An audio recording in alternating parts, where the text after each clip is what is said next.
নিখোঁজের ৮ দিনেও খোঁজ মেলেনি ঠাকুরগাঁওয়ে আয়েশা সিদ্দিকা মাদ্রাসার ৩ ছাত্রীর। নিখোঁজের বিষয়ে মাদ্রাসা কর্তৃপক্ষের দায়িত্ব অবহেলাকে দায়ী করছে তাদের পরিবার।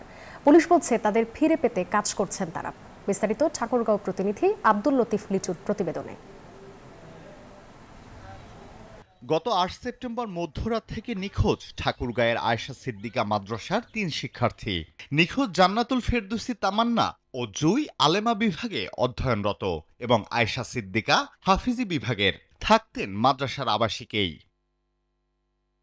সবশেষ নিখোঁজের দিন রাত ২টায় ঠাকুরগাঁও রেল স্টেশনের সিসিটিভি ফুটেজে দেখা যায় তাদের।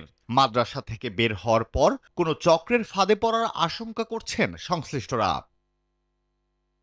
ঠাকুরগাঁও সদর উপজেলার সালান্দরে অবস্থিত আয়েশা সিদ্দিকা মাদ্রাসায় নেই কোনো নিরাপত্তা প্রহরী, বারান্দায় নেই কোনো বেষ্টনী। মাদ্রাসা কর্তৃপক্ষের দায়িত্বে অবহেলাকে দায়ী করছেন নিখোঁজের পরিবার।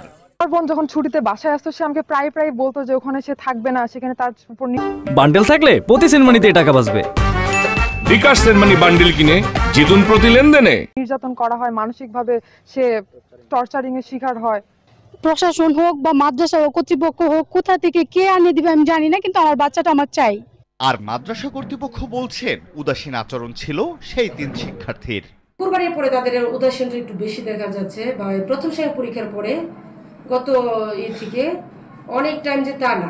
পুলিশ জানায় শিগগিরই এই বিষয়ে অগ্রগতির দিকে পৌঁছাবেন তারা।